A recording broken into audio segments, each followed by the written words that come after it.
John 8, verse 12. When Jesus spoke again to the people, he said, I am the light of the world. Whoever follows me will never walk in darkness, but will have the light of life. The Pharisees challenged him. Here you are, appearing as your own witness. Your testimony is not valid. Jesus answered, even if I testify on my own behalf, my testimony is valid. For I know where I came from and where I'm going. But you have no idea where I come from or where I'm going. You judge by human standards. I pass judgment on no one. But if I do judge, my decisions are true because I am not alone. I stand with the Father who sent me. In your own law, it is written that the testimony of two witnesses is true. I am one who testifies for myself. My other witness is the Father who sent me. Then they asked him, where is your Father? You do not know me or my Father, Jesus replied. If you knew me, you would know my Father also. He spoke these words while teaching in the temple courts near the place where the offerings were put. Yet no one seized him because his hour had not yet come. This is God's word. And thanks be to God. Thanks be to God. You may be seated. So I watched an interview recently with an author by the name of Reza Aslan, no relation to the lion. And Aslan had recently written this book entitled Zealot, The Life and Times of Jesus of Nazareth. Now, Aslan's claim in this interview is that whatever it is that you believe about Jesus' divinity or his being the Messiah or the Christ or any of that, whatever you believe about Jesus being able to save you from your sins or from death, the really important thing to know, and something we can all agree on, is that Jesus was a passionate political activist. The important thing, Aslan says, to remember about Jesus is that he stood toe-to-toe with the Roman government on behalf of the poor and the oppressed, and he was killed for it. Who is this Jesus? It's a question that Aslan is trying to answer in his book. Who is this Jesus? It's a question that Aslan answers by saying he was a rebellious free thinker and a passionate political activist. And it's a question that Muhammad answered by saying he was a great prophet before me. It's a question that many people in our circles, in our culture, in our neighborhoods answer by saying he was a wise teacher and a good, moral, religious leader. It's a question that Jesus answered by saying, I am the light of the world. I am the light of the world. Today we're going to camp out on this self-testimony of Jesus in answering the question, who is this Jesus really, and how do we know? Who is this Jesus really, and how do we know? Jesus says, I am the light of the world. This is not like saying, I am an engineer, or I am a district manager, or I work for PG&E. This is not the same thing. All right, if you were to go sit down and have coffee with somebody for the first time, and you're like, hey, tell me about yourself. And sitting across from you, they said, yeah, well, so I'm from Marin, and my parents both still live there, and I'm the light of the world. And you'd be like, whoa, hold on a minute, right? You don't just put that out there. You can't just say that.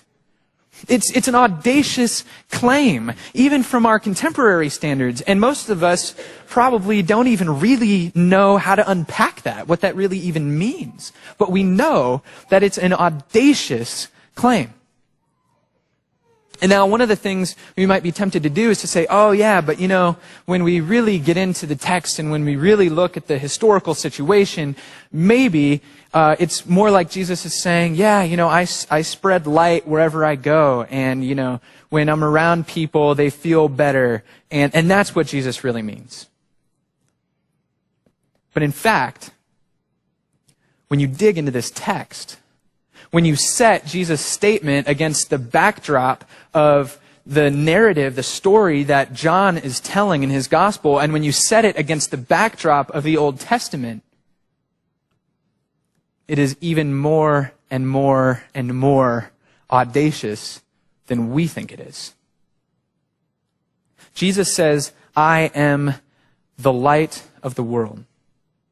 He says this during the Feast of Tabernacles, standing in the temple courts, what at the time was called the Court of Women. And in this temple court, during the Feast of Tabernacles, there would be these huge candelabras. Now, I'm not talking about like nice Christmas decor, right? I'm talking 4 75-foot tall candelabras, each with 4 basins of oil lit on fire. This is what Jesus is probably standing directly in front of when he says, I am the light of the world. These candelabras are lighting up the temple, and the temple, being the highest point in Jerusalem, is lighting up the city, and the city, being a city on a hill, is lighting up the region, and Jesus is saying, I am the light, not only in this temple, not only in the city, not only in this region, but of the world. It's an audacious claim, and it gets even more audacious when we think about the controversy that's raging at the time. See, the previous couple of chapters before this, we have this debate raging. This debate answering this very question that Aslan is trying to answer and that many people have tried to answer for the last 2,000 years. Who is this Jesus? And it's been asked and answered twice now before this passage in this way. Is Jesus the Messiah? The one that God has provided to restore his kingdom to this earth? Couldn't be. He's from Galilee. That's how this has been asked and answered. The Pharisees say, just prior to our passage, look into it, and you will find that a prophet does not come from Galilee. Not even a prophet, much less a Messiah. When Jesus says, I am the light of the world, he's not going on a tangent or a rabbit trail. He's entering the fray of this debate, and he's drawing their minds back to a very prominent prophecy in Isaiah chapter 9. In essence, Jesus is saying, whoa, hold on. Look into it, and you will find that someone much greater comes from Galilee than just a prophet. Isaiah chapter 9 reads like this. In the past, God humbled the land of Zebulun and the land of Naphtali. But in the future, he will honor, mind you, this is hundreds of years before Christ. But in the future, he will honor Galilee of the nations by the way of the sea beyond the Jordan. How will he honor them, you ask? It says this, the people walking in darkness have seen a great light. On those living in the land of deep darkness, a light has dawned. And Jesus says, a prophet doesn't come from Galilee? I am the light of the world. Whoever follows me will never walk in darkness, but will see the light of life. And we go on, if we read further in this passage in Isaiah, that the light is not just some proposition. It's not just an idea to enlighten your mind. It's a person. If you go on in Isaiah chapter 9, verse 6, that prophecy continues to say, for to us a child is born, to us a son is given, and the government will be on his shoulders. And he will be called Wonderful Counselor, Mighty God, Everlasting Father, Prince of Peace. Of the greatness of his government and peace there will be no end. And he will reign on David's throne and over his kingdom, establishing and upholding it with justice and righteousness from that time on and forever. When Jesus says, I am the light of the world, in answer to this question, Jesus is making a very audacious claim. At the least, he's identifying himself as this Messiah that Isaiah talks about. But then did you catch those last few sentences of that passage in Isaiah? He will be called Wonderful Counselor, Mighty God. Mighty God. And this is the second audacious claim that Jesus is making when he refers to himself as the light of the world, because those candelabras standing behind him represented something. Those candelabras represented the Lord lighting up his temple by his presence, lighting up his city, his people by his presence. It's imagery and reality that we get all through the Old Testament. You have God going before his people as a pillar of fire to lead them to the promised land. You have Moses asking to see God and him saying, well, only if you look through this crack, this tiny little crack in the rock, because it'll be too much for you. And then when God passed by quickly and just his back, whatever that means, it was so potent. His glory, his brightness was so powerful that it seeped through that crack and made Moses' face to radiate light for the rest of his life. I am the light of the world, Jesus says. And then we get to the end of the book of Exodus, and we see his tabernacle, God's tabernacle being completed, and God's glory descending on that place like a bright light. I am the light of the world. It is an audacious claim. In fact, as Christians, it's one of the most offensive claims that we make. It's one of the most offensive claims that we make, and here's why. Because this claim that Jesus makes of himself, and that therefore we make on his behalf, this claim is not just a claim about Jesus. It's also a claim about the world. It's a claim about the world, and you and I are a part of that world, I take it, right? And when Jesus says, I am the light of the world, that means he's not just claiming something about, his own personal inner spirituality. He is claiming something about his relationship to the world. The entire world. That means you and me. He is claiming that he is the only light. The light, not a light, not the best light, the only light that can lead us out of our spiritual darkness, out of the emptiness that we sometimes feel, out of the meaninglessness that our lives have without God, out of the purposelessness that we experience without aiming toward his kingdom. Jesus says, I am the light of the entire world, and that leaves us in a crisis. That leaves us with a choice. We have a decision to make when Jesus says, I am the light of the world. Do we believe him or not? Do we believe him or not? It's not the kind of claim that with Reza Aslan we can just say, well, whatever you believe about Jesus being the light of the world, the really important thing is his politics. His politics are awfully important if he is indeed the light of the world, but if he's not, meh. This is the most important claim that Jesus made during his lifetime, and it forces us to make a decision. Do we believe him or do we not believe him? And so it prompts us to ask this question. How do we know? How do we know if we should believe him or not? How do we evaluate this claim? I am the light of the world.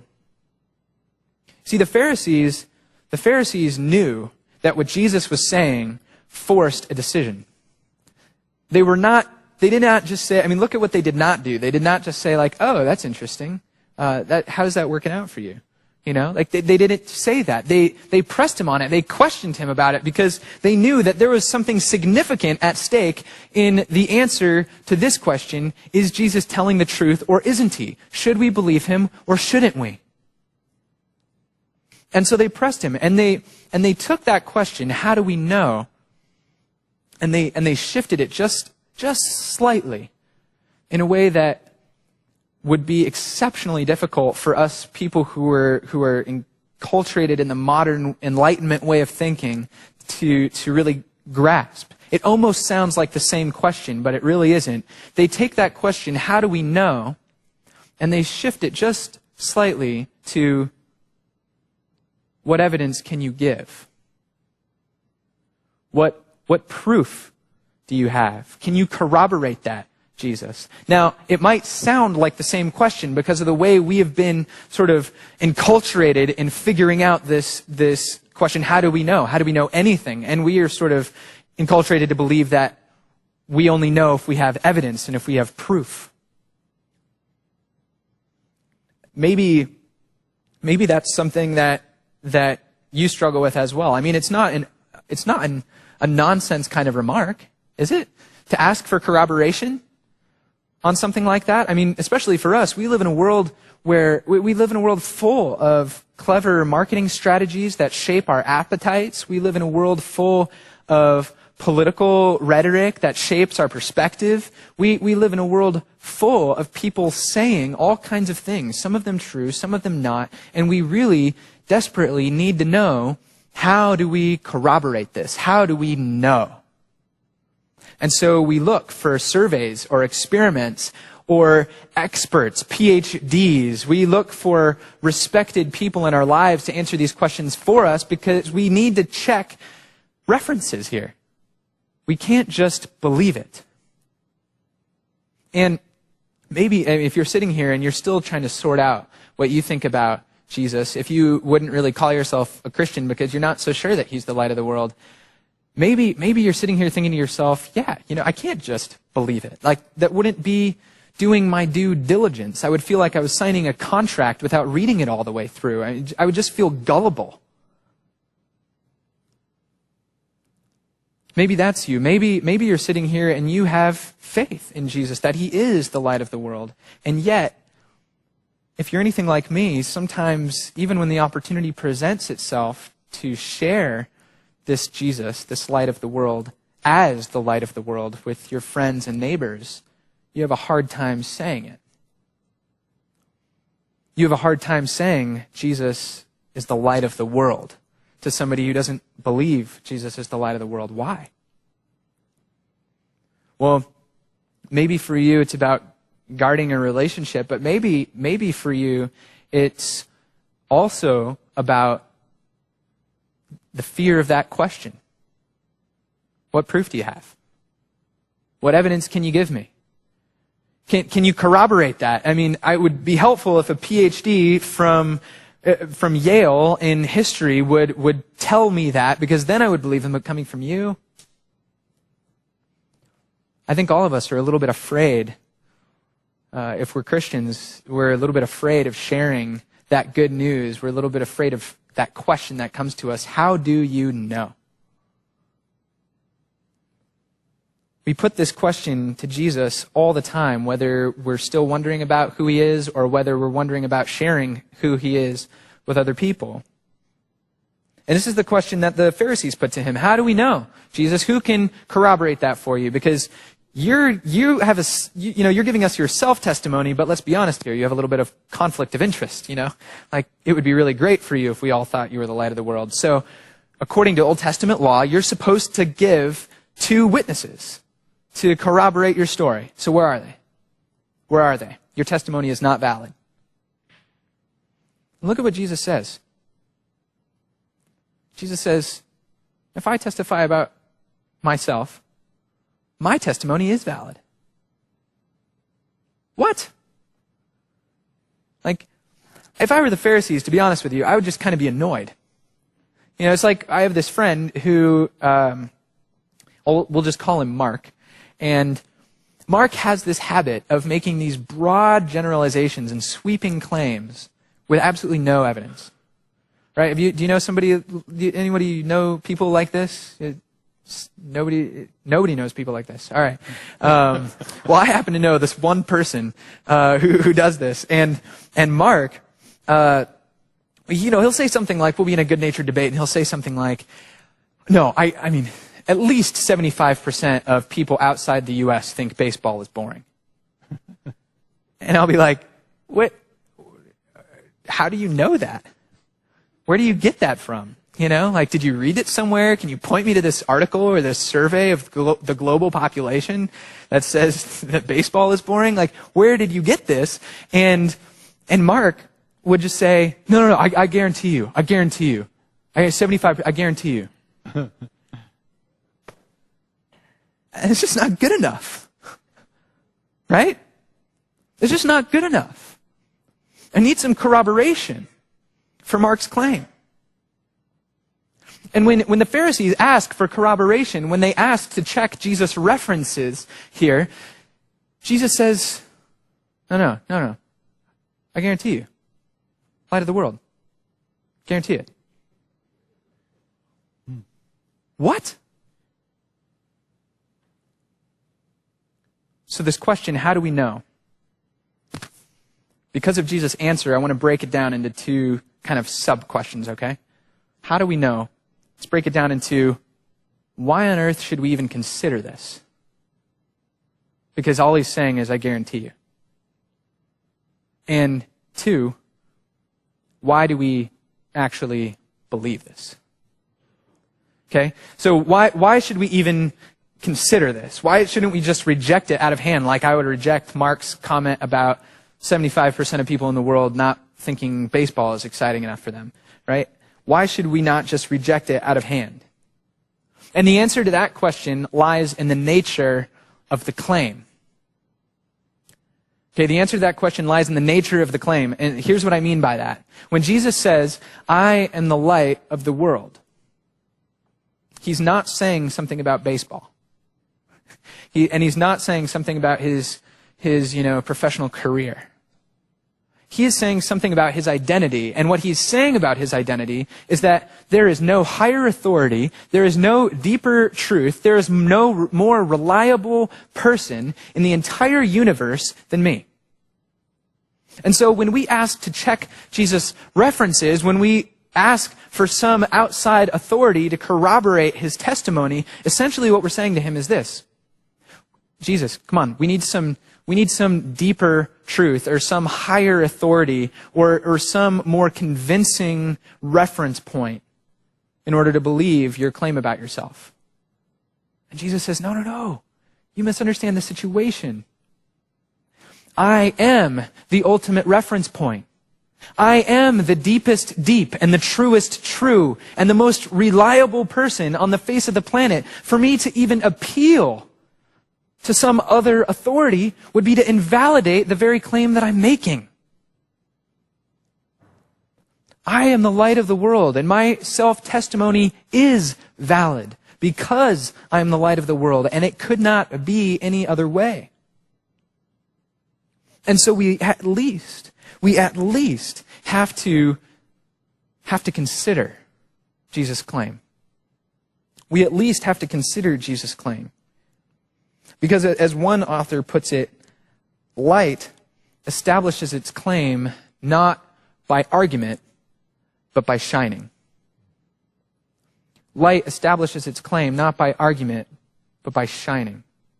So if you're in a dark room and you can vaguely see an object and you point to that object and you say, what is that? You need some light to be shown on it in order to see it and identify it. Right? But if you step back and you point to the light and you say, what is that? There's nothing to shine on it to show you that it's light. It shines. It's light. That's what it means for Jesus to be the light of the world. He is the ultimate reference point. He is the deepest authority. Jesus says, I am the light of the world, and my self-testimony is valid, but, all right, you guys want a second witness, right? Well, I'll go, two witnesses. We'll count my testimony because I'm the light of the world, but we'll go with the Father's testimony to back me up. The Father testifies on my behalf. There's two things I want to say about that. First, maybe you're sitting here right now and still trying to figure out if Jesus' claim about himself is really true. And maybe in your head, there are all these arguments there's a little bit of confusion because there's all these things going on, all these questions that are being raised. But in your heart, you hear something like the voice of God, something like the voice of Jesus saying, I am the light of the world. I would encourage you to listen to that voice because Jesus says right here in this text, when I speak, the Father speaks. When I speak, God himself speaks. And if you're experiencing that right now, that is what Jesus is talking about.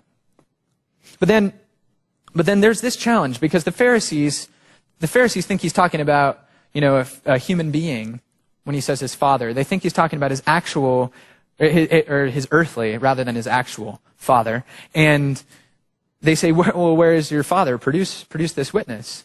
And Jesus says, oh, no. Oh, gosh. Okay. How am I going to explain this to you? When you look at me, you see the Father. Jesus came, you see, as the very revelation of the Father. That is the point of the incarnation. That we can see God by looking at Jesus. We can hear God by listening to Jesus. And so Jesus says, my Father testifies on my behalf. And they say, where's your Father? And he says, you're looking at him. And again, we're pointed back to Jesus. And we're left with Jesus' words and Jesus' testimony. And so we have this question, why should we believe him? We've considered it. Why should we believe it? And I want to suggest to you that the way of asking that question is not like the Pharisees shifted that question to what evidence do you have, but maybe a different nuance to that question, which is, can you trust him? Not, can you prove this proposition, but can you trust this person? Because the light of the world, people, is actually not a proposition that you have to believe in. The light of the world is a person we're called to follow. So the question, how do I know and why should I believe, really comes down to this question, can we trust the person who's making the claim? Can we trust Jesus when he says, I am the light of the world? Whoever follows me will never walk in darkness, but will have the light of life. Well, let me ask you this. Can you trust a person who came to earth for the express purpose of getting to know our suffering from the inside out? To getting to know our darkness that we walk in and day out from the inside? Can you trust a person who walked right into the darkness of the cross? Who walked right into the darkness of taking all of our sin upon himself so that we could be in the light of his righteousness before God? Can you trust a person who walked right into the darkness of the just and good punishment of God for the sins that we committed so that we could live in the light of fellowship with God the Father in heaven? Can you trust a person who walked into the darkness of death so that we could have the light of life? Can you trust a person who walked through that valley of the shadow of death and 3 days later rose again to the light of eternal life and shows us the way there? Can you trust that person? Well, that's Jesus. And I want to suggest to you that you can. And if you can trust him, then his claim, I am the light of the world, is a trustworthy one.